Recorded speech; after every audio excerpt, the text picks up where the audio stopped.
Hi all. So in today's session we are going to discuss about analysis of DC series motor.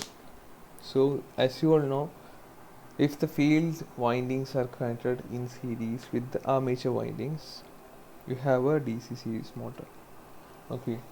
So this is a motor that should not be started in no load condition, as you all know that.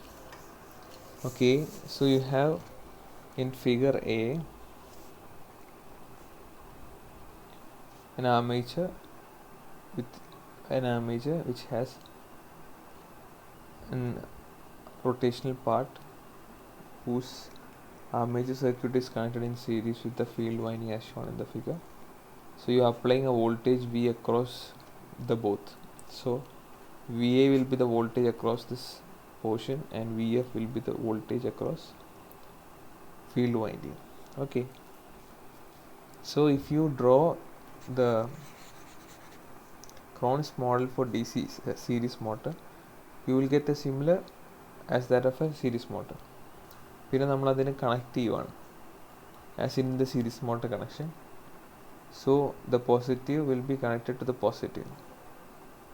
See, the positive terminal is connected to the positive and then it is connected in series with the armature winding. So the total voltage V will be sum of VF plus VA across the armature field and armature terminal respectively. Now we are going to write the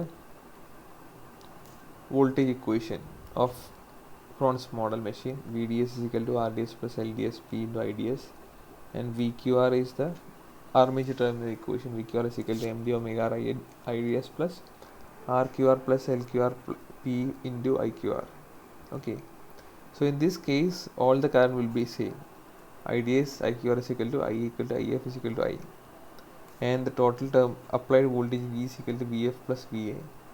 And if we substitute above equation and rewrite in terms of field as well as armature, you will get RF plus LFP into I plus RA plus LAP into I plus MD omega R I. So if you take all the I common as outside, then RF plus RA will give you capital R,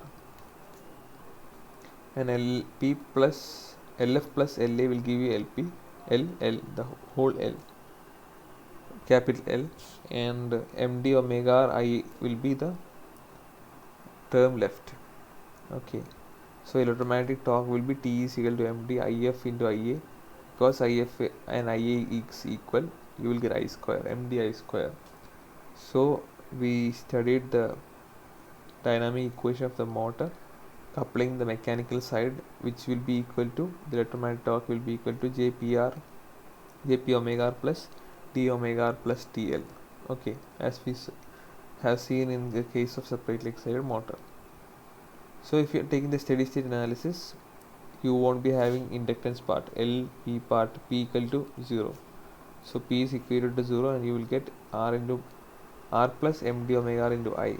So from that, the equation for speed omega R is equal to, you will get V minus IR into MdV I. So if you neglect this resistance, you will get V by MdI. So from here you could see the omega R and I is inversely proportional. So if you plot a graph, you will obtain a graph like this: omega R versus I. The graph A is showing that curve. So as I increases, omega R will be naturally reducing. So that is I increases when you load the machine. So more current will be drawn from the machine, and you can see net effective the speed will be reducing as the load increases. Okay, so if you substitute that value of I in the value of I in torque equation, you will get PE is equal to V square by MD omega R square. So the torque and omega is sharing an inversely proportional square of the speed is the relation between both. But at the same time, if you plot the graph for torque versus current, you will get a parabolic equation, a parabolic graph.